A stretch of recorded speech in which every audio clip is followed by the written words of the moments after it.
Assalamualaikum warahmatullahi wabarakatuh. Halo, perkenalkan nama saya Fernanda Dilanovita dengan NIM K2321075 dari Program Studi Pendidikan Fisika kelas C angkatan 2021. Video ini saya buat guna memenuhi tugas UAS mata kuliah Pendidikan Pancasila dengan tema Etika dan Moral Pancasila, dan topik yang saya angkat mengenai pelecehan seksual pada anak di bawah umur. Bocah SD berinisial P yang laki-laki sendiri berinisial P 44 tahun warga Telang Purwantoro Wonogiri, Jawa. Alasan saya mengangkat topik pembicaraan ini karena sering saya temui bahwa pelecehan seksual itu dilakukan pada anak di bawah umur. Sebenarnya apa sih yang dimaksud dengan pelecehan seksual? Pelecehan seksual adalah segala tindakan seksual yang tidak diinginkan, permintaan untuk melakukan perbuatan seksual, tindakan lisan, fisik, ataupun isyarat yang bersifat seksual, ataupun perilaku lain yang bersifat seksual membuat seseorang merasa tersinggung, dipermalukan, atau terintimidasi, di mana reaksi tersebut adalah masuk akal dalam diri. Apa saja sih bentuk-bentuk pelecehan seksual itu? Secara lebih luas, pelecehan seksual terbagi menjadi 5 bentuk.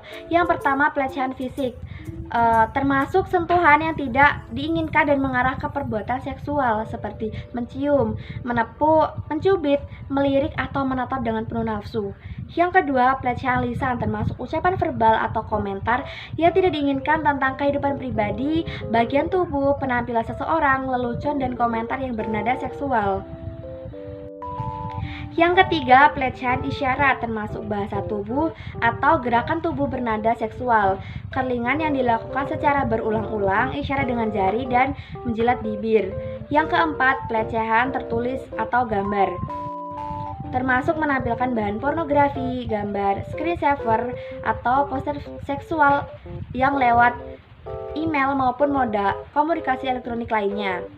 Yang kelima, pelecehan psikologis atau emosional, terdiri dari permintaan-permintaan dan ajakan-ajakan yang terus-menerus dan tidak diinginkan, ajakan kencan yang tidak diharapkan, penghinaan atau celaan yang bersifat seksual.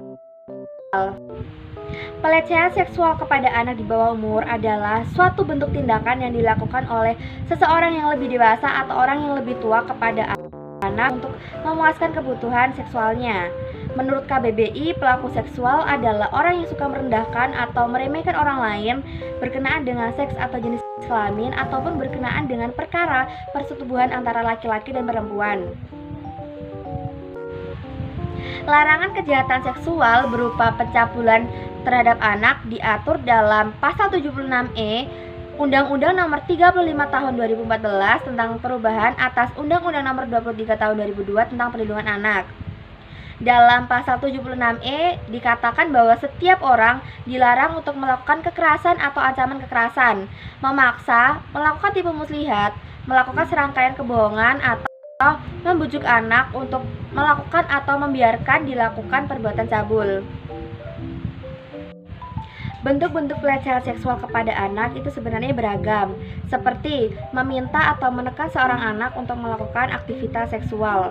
Yang kedua, memberikan paparan yang tidak senonoh dari alat kelamin anak. Yang ketiga, menampilkan pornografi untuk anak, kemudian melakukan hubungan seksual dengan anak, kontak fisik dengan alat kelamin anak, serta melihat alat kelamin anak tanpa kontak fisik di luar tindakan medis.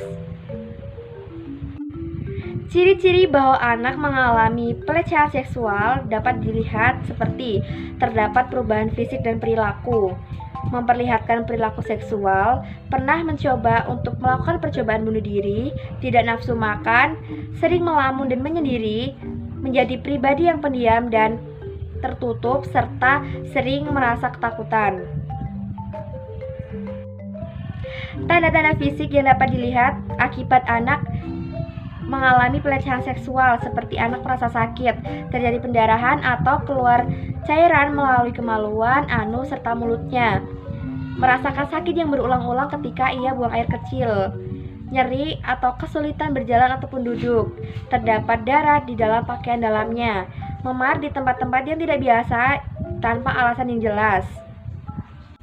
Dampak yang ditimbulkan ditimbulkan akibat pelecehan seksual kepada anak adalah anak menjadi pribadi yang tertutup dan tidak percaya diri, timbul perasaan bersalah, stres, bahkan depresi, timbul ketakutan atau fobia tertentu, mengidap gangguan traumatik pasca kejadian, susah makan, tidur, dan mendapat mimpi buruk, terjangkit penyakit menular seksual, disfungsi seksual, tidak bersosialisasi dengan lingkungan luar, mudah merasa takut dan cemas berlebihan, prestasi akademik yang menurun, dan dengan adanya gangguan psikis, maka dapat menghambat tumbuh kembang anak. Mungkin jika luka fisik saja dapat disembuhkan dalam waktu yang singkat dan tidak membutuhkan waktu yang lama. Namun jika luka psikis akan terekam jelas oleh anak dalam waktu yang sangat lama. Dan perkembangan fisik serta mental anak juga akan ikut terluka. Langkah yang bisa dilakukan oleh orang tua ketika anaknya mengalami pelecehan seksual adalah yang pertama, tetap tenang dan berikan rasa percaya kepada anak. Yang kedua, berikan rasa aman. Anak yang mengalami pelecehan seksual, mereka akan kehilangan kontrol dan mereka akan merasakan ketakutan walaupun di rumahnya sendiri. Yang ketiga, jangan biarkan anak untuk menyalahkan dirinya sendiri. Yang keempat, ajak berkomunikasi dan berikan dukungan. Dan yang kelima adalah minta bantuan ahli. Pelecehan seksual sebagai perilaku yang melanggar tatanan moral harus dipertanggungjawabkan. Hal ini karena pelaku sebagai manusia yang memiliki akal budi.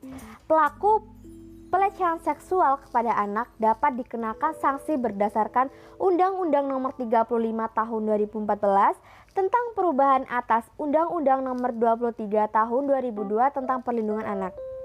Dengan sanksi pidana berupa pidana penjara paling singkat 5 tahun dan paling lama 15 tahun serta denda paling banyak 5 miliar.